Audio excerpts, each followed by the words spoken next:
Ya, assalamualaikum warahmatullahi wabarakatuh. Jumpa lagi bersama saya Pak Musafir di channel Guru PKWO. Kali ini kita akan membahas materi PKWO bab 5 kerajinan kelas 11 KD 3.7 dan 4.7 dengan judul Sistem Produksi Usaha Kerajinan dari Bahan Limbah Berbentuk Bangun Ruang. Ya, sebelumnya kita telah membahas perencanaan usaha kerajinan dari bahan limbah berbentuk bangun ruang di part 1. Nah, kali ini di part 2 kita akan bahas sistem produksinya. Ya. Nah, ini sebenarnya sudah pernah juga kita singgung di semester 1 ya, tentang sistem produksi. Ya, namun tidak mengapa kita coba singgung sedikit sebagai penguatan dari dalam memahami materi ini. Ya, kalau kita berbicara tentang sistem produksi, berarti menyangkut tentang segala rangkaian dari beberapa elemen yang saling berhubungan, ya, saling berkaitan, saling menunjang satu sama lain untuk mencapai suatu tujuan. Ya, dalam artian untuk membuat atau menciptakan sebuah produk, ya, maka semua elemen-elemen yang mendukung pengadaan produk tersebut ya, harus ada. Ya, tidak bisa tidak. Kapan salah satu dari elemen itu tidak ada, maka sebuah produk tidak mungkin akan dapat dibuat atau tercipta. Ya, contoh, misal Anda ingin membuat sebuah produk kerajinan ya dari bahan limbah. Katakanlah Anda membuat produk pot bunga ya dari bahan limbah plastik. Ya, maka Anda harus menyiapkan berbagai peralatan atau elemen-elemen pendukung yang menunjang ya, terciptanya sebuah produk kerajinan pot bunga. Misal ya, elemennya, elemen pendukungnya yang harus ada ya tentunya limbah botol plastik tersebut, gunting, ya, cutter, cat warna, lem dan lain sebagainya. Ya, yang semua elemen itu menunjang ya sebuah produk itu bisa jadi, ya, bisa dibuat. Ya, kapan salah satu komponen tersebut tidak ada yang kita sebutkan tadi, ya maka produk tersebut tidak dapat dibuat ya. Jadi barangkali cuma itu seperti itu gambarannya. Baik, kita lanjut ya. Ya, kita pahami dulu kompetensi dasarnya. Di materi kali ini di sini ada KD 3.7 ya dan KD 4.7, di mana KD 3.7 ini adalah teorinya dan KD 4.7 ini adalah praktiknya. Ya, KD 3.7 di sini menganalisis ya sistem produksi kerajinan dari bahan limbah berbentuk bangun ruang berdasarkan daya dukung yang dimiliki oleh daerah setempat. Sedangkan KD 4.7 yakni memproduksi kerajinan dari bahan limbah berbentuk bangun ruang berdasarkan daya dukung yang dimiliki oleh daerah setempat. Ya, kita lanjut. Nah, di sini ada tujuan pembelajaran dari materi ini ada 5. Yang pertama, Anda mampu menjelaskan manfaat produk kerajinan dari bahan limbah berbentuk bangun ruang. Kemudian yang kedua, Anda memahami apa saja potensi produk kerajinan dari bahan limbah berbentuk bangun ruang. Dan yang ketiga, memahami perencanaan produk kerajinan dari bahan limbah berbentuk bangun ruang. Dan keempat, memahami pentingnya K3 dalam proses produksi kerajinan dari bahan limbah berbentuk bangun ruang. Dan yang terakhir, Anda mampu memahami teknik pengemasan produk ya, produksi kerajinan dari limbah berbentuk bangun ruang. Baik, ini adalah tujuan pembelajaran dari materi ini. Ya, kita lanjut. Ya, manfaat dan potensi produk kerajinan. Ya, kalau kita berbicara tentang manfaat, ya berarti segala sesuatu yang punya nilai. Ya, baik itu sebagai fungsi pakai maupun sebagai hiasan. Ya, kalau potensi, ya potensi itu adalah sesuatu yang dapat dimanfaatkan, ya dikembangkan, diolah, ya sehingga menjadi sebuah produktif, ya bisa dimanfaatkan, ya punya nilai. Ya, nah kali ini kita akan berbicara tentang manfaat dan potensi produk kerajinan. Kira-kira apa sih manfaat dan potensi dari produk kerajinan? Ya, tentu banyak sekali ya. Baik, kalau begitu kita lanjut. Berikut adalah manfaat produk kerajinan. Di sini ada 3 dari manfaat produk kerajinan. Yang pertama itu adalah sebagai benda pakai. Kemudian yang kedua dari manfaat produk kerajinan, dia sebagai benda hias. Dan yang ketiga, ya dia dapat dikomersialkan atau diperjualbelikan. Baik, yang pertama ya, sebagai benda pakai. Ya. Jadi manfaat produk kerajinan sebagai benda pakai itu meliputi segala bentuk kerajinan yang digunakan ya sebagai alat, entah itu sebagai alat atau sebagai wadah, tempat, atau dikenakan sebagai ya pelengkap busana, ya pakaian dan lain sebagainya. Maka dari itu produk kerajinan yang dibuat lebih mengutamakan sebenarnya dari fungsi pakai. Ya, adapun unsur keindahan itu hanyalah sebagai pendukung saja. Ya. Kemudian manfaat produk kerajinan yang kedua adalah sebagai benda hias. Ya. Ya, produk kerajinan yang dibuat sebagai benda ya hias ya atau benda pajangan, ya jenis ini lebih menonjolkan aspek keindahan. Ya, ini sebagai benda hias. Jadi kalau kita buat produk, ya ada seni keindahannya atau seni estetikanya, ya. Lebih menonjolkan kepada aspek keindahan daripada aspek kegunaan atau dari segi fungsinya. Ya, contoh ya kerajinan dari limbah berbentuk bangun ruang yang banyak sekali sudah bisa kita lihat ya dari karya-karya orang lain ya sebagai benda hias, dan itu punya nilai harga jual yang tinggi. Nah, makanya yang poin yang ketiga di sini, manfaat dari produk kerajinan itu dapat dikomersialkan atau diperjualbelikan, ya punya nilai ekonomi, ya sehingga dapat menghasilkan uang, ya.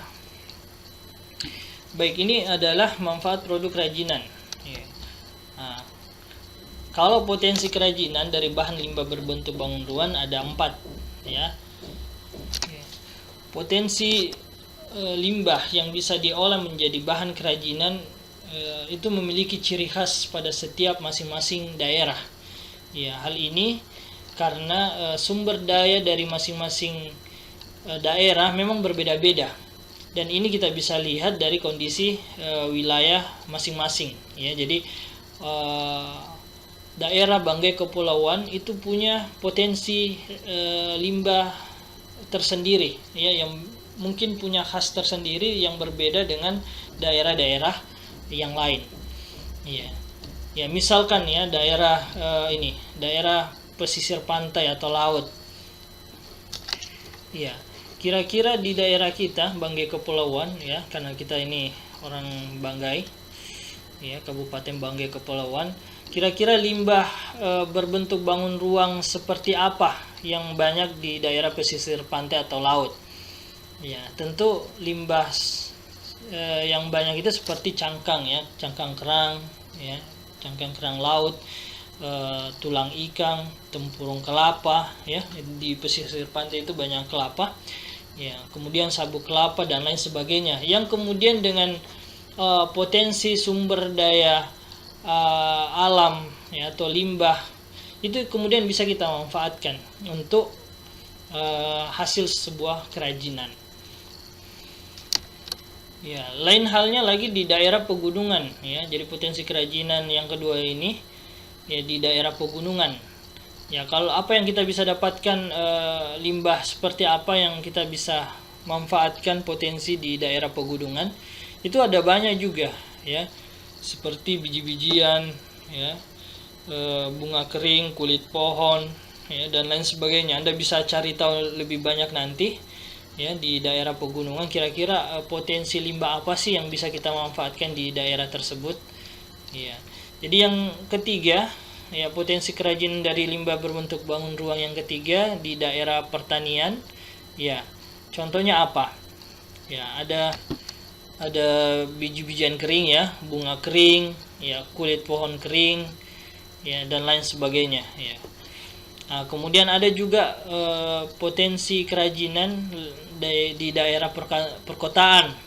Ya, ini banyak ya, seperti botol plastik ya, botol-botol yang sudah tidak terpakai itu dibuang saja. Ya, kulit kacang, kulit telur, kemasan plastik, ya, botol kaca, kemasan kaleng, dan ya gardus-gardus, ya, koran, kertas-kertas bekas dan lain sebagainya, itu banyak ya, ban bekas ya. Kalau di daerah perkotaan itu yang namanya limbah itu sudah tidak asing lagi ya, banyak sekali yang kemudian kita bisa manfaatkan daur ulang dari limbah-limbah itu, kemudian dijadikan sebuah kerajinan yang punya nilai estetika, keindahan ya, nilai fungsi pakai, dan juga terakhir bisa dinilai ekonomi ya, bisa dikomersialkan. Baik, ini adalah potensi kerajinan di setiap daerah masing-masing yang kita bisa sesuaikan ya. Potensi kerajinan itu kita bisa manfaatkan ya, sesuai tentunya dengan keadaan daerah masing-masing. Baik, saya rasa kita bisa pahami ya sampai di sini. Kita lanjut ke slide selanjutnya. Jenis kerajinan bahan limbah. Ya. Nah, di sini ada dua ya, kerajinan bahan limbah bangun datar dan kerajinan bahan limbah bangun ruang.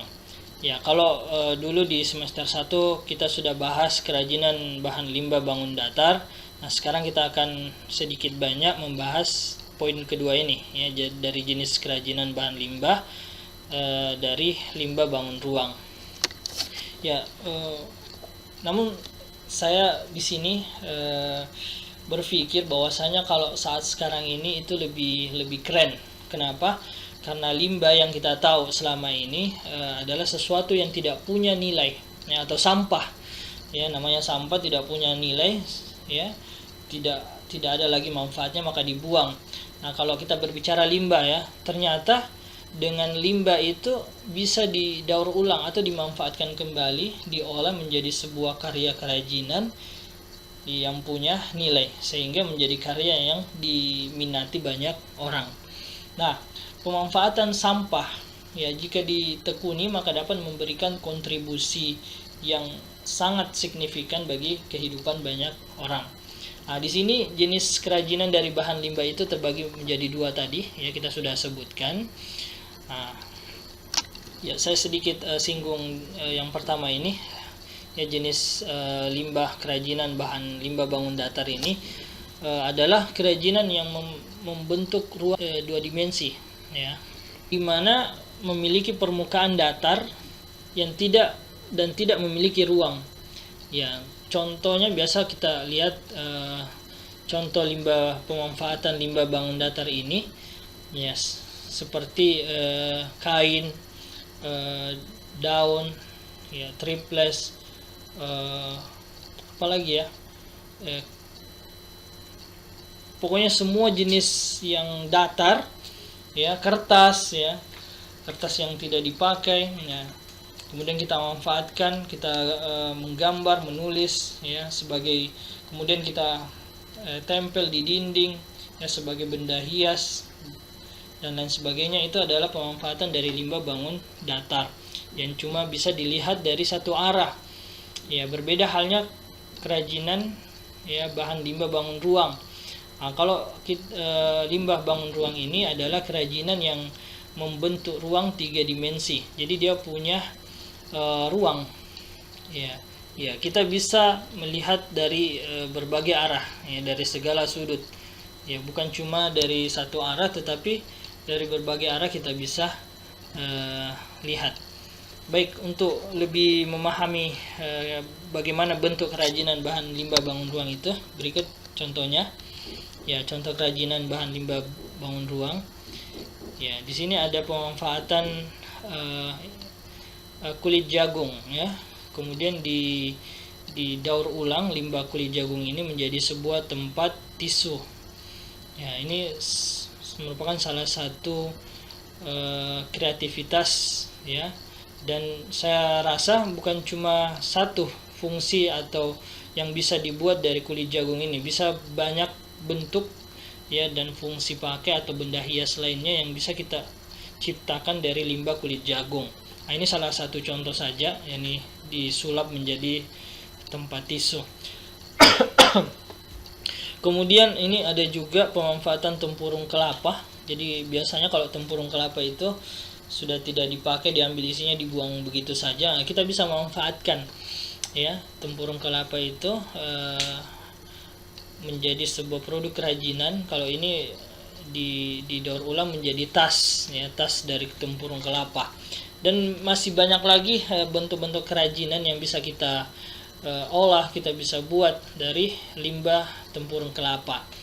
Nah, kalau ini gambar 6 ini, nah ini dari limbah botol bekas, ya.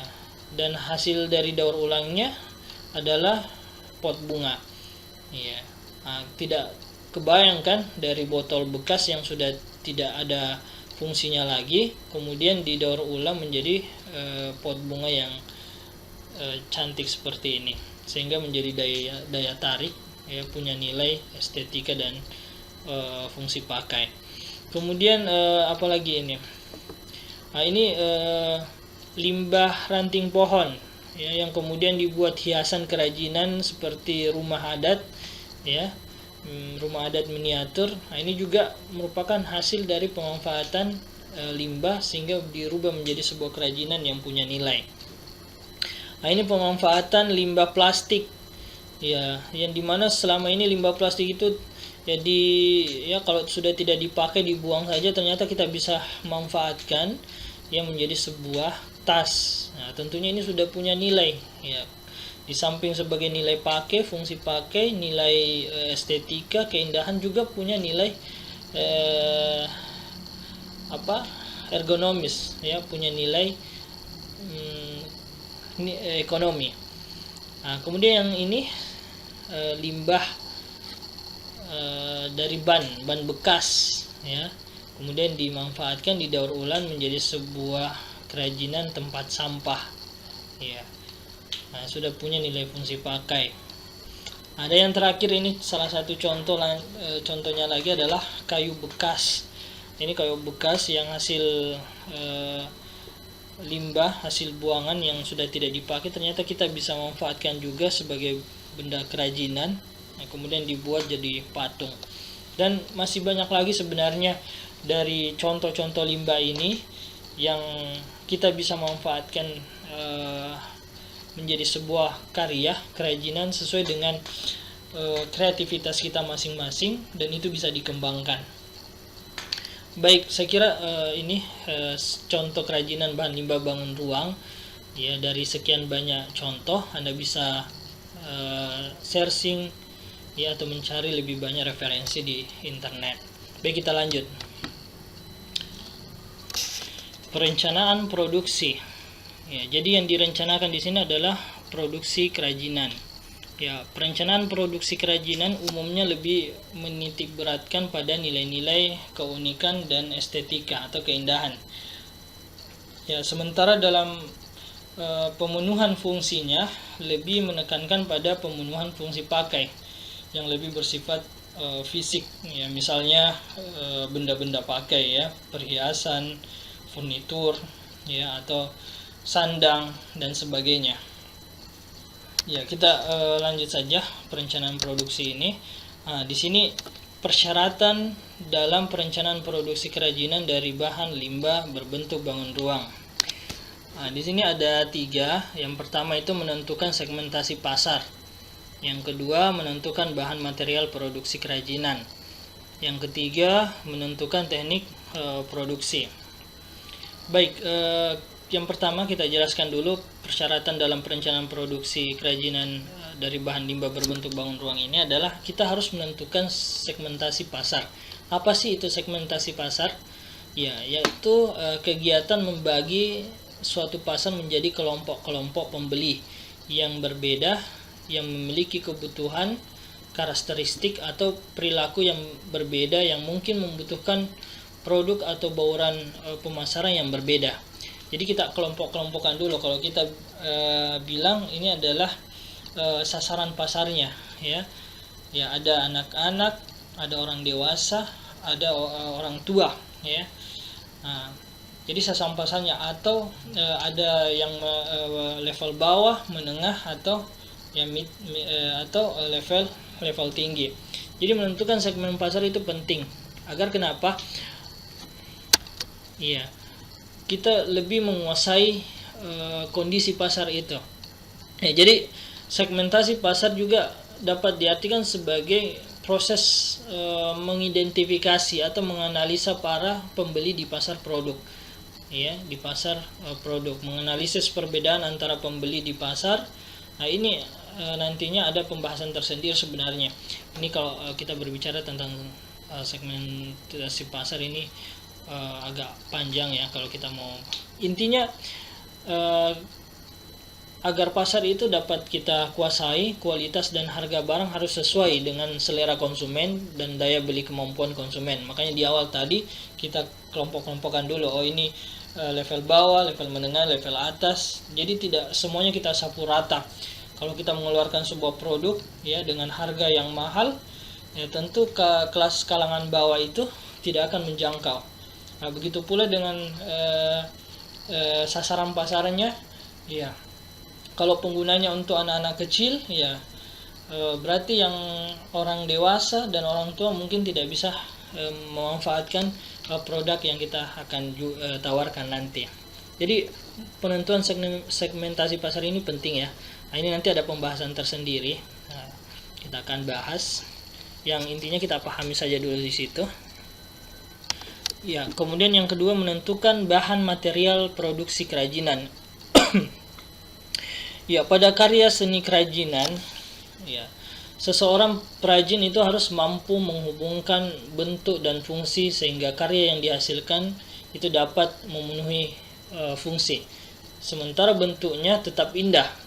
Ya, pemilihan bahan materialnya dalam pembuatan karya itu sangat terkait dengan sasaran pasar karena material akan mendukung nilai bentuk, ya, kenyamanan terutama dalam menggunakan benda terapan dan juga akan mengaruhi kualitas dari barang tersebut.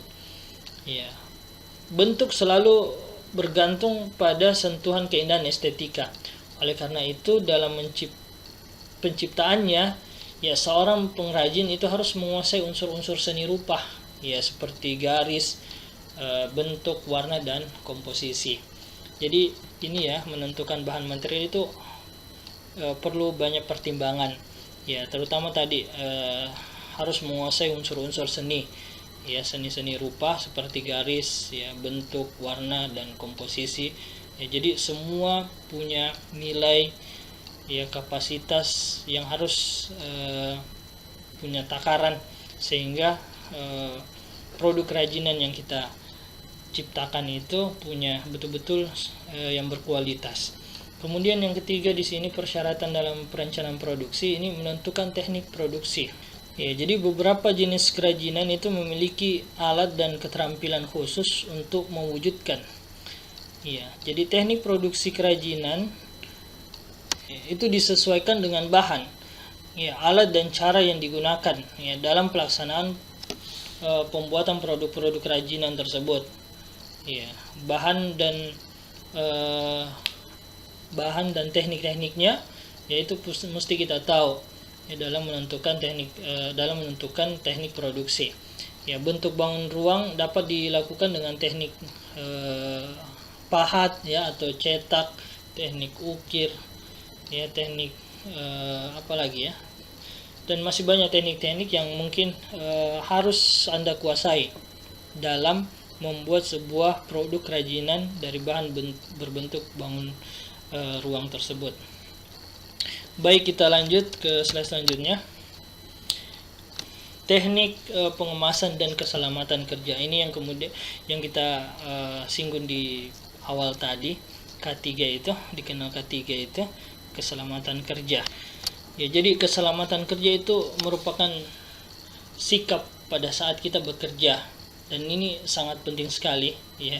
Kita ketahui dalam bekerja ternyata harus mengutamakan, ya, keselamatan kerja. Ya, hal ini berhubungan dengan cara memperlakukan alat itu bagaimana dan bahan kerjanya seperti apa, ya, serta bagaimana mengatur alat-alat dan benda-benda tersebut dengan baik dan aman. Ya, jadi kita tidak sembarang kerja, tidak sembarang menggunakan alat, tetapi ada hal-hal yang membuat kita harus berhati-hati dalam melakukan kerja. Ya, jangan lupa setelah proses pekerjaan selesai, ya, bersihkan semua peralatan, simpan pada tempat yang semestinya. Pastikan ruang kerja kita tetap bersih, rapi, dan sehat. Ya. Nah, itu kalau kita berbicara tentang keselamatan kerja, ya, atau biasa disebut dengan K3. Nah, bagaimana dengan pengemasan? Ya, kalau pengemasan itu merupakan sistem yang terkoordinasi untuk menyiapkan barang menjadi siap untuk disalurkan, didistribusikan, atau ditransportasikan. Ya, siap disimpan, dijual, dan dipakai. Nah, adanya wadah atau pembungkus ya dapat membantu mencegah atau mengurangi kerusakan. Ya, melindungi produk yang ada di dalamnya, melindungi dari bahaya, pencemaran, serta gangguan fisik ya, seperti goresan, benturan, atau getaran. Nah, dari segi promosi wadah ya atau pengemas, ya, pengemasan ini juga ternyata sebagai promosi. Ya, pembungkus itu berfungsi sebagai ya perangsang atau daya tarik pembeli. Karena itu bentuk, warna, dan dekorasi dari kemasan perlu diperhatikan dalam perencanaannya. Baik, nah, kita lanjut ya. Ya, jadi beberapa hal yang harus diperhatikan dalam perencanaan kemasan. Yang pertama itu adalah kemasan harus menarik. Ya. Kemudian yang kedua kontennya atau isi kemasan. Nah, pertama dalam hal yang harus diperhatikan dalam perencanaan kemasan yaitu kemasannya harus menarik. Ya, kalau kemasan tidak atau kurang menarik, maka ia akan kehilangan fungsinya. Ya, karena suatu produk itu harus bersaing dengan banyak produk lainnya dalam kategori yang sama, ya, di tempat penjualan yang sama. Ya. Salah satu cara adalah dengan menggunakan warna yang cermat, karena konsumen melihat warna jauh lebih cepat daripada melihat bentuk atau rupa. Dan warnalah yang pertama kali terlihat bila produk berada di tempat penjualan. Warna yang terang akan lebih terlihat dari jarak jauh karena memiliki daya tarik dan dampak yang lebih besar. Yang kedua, kontennya atau isi kemasan. Ya, ini harus dapat memberikan informasi dan daya tarik tentang barang yang dikemas. Ya, jadi dua hal ini adalah perlu Anda ketahui dalam memperhatikan perencanaan kemasan. Ya, pertama kemasannya harus menarik. Tadi kita berbicara tentang warna, ya, warna model, ya, sebagai penarik dari sebuah produk. Kemudian isi kemasannya juga harus memberikan informasi dan daya tarik tentang barang yang dikemas. Baik, kita lanjut. Oke, materinya ternyata sampai di sini. We are done. Thank you for watching this video pembelajaran. Ya, dan sekian pembahasan materi ini. Semoga bermanfaat. Dan jangan lupa dukung channel ini dengan cara subscribe, like, dan share jika bermanfaat. Terima kasih. Assalamualaikum warahmatullahi wabarakatuh.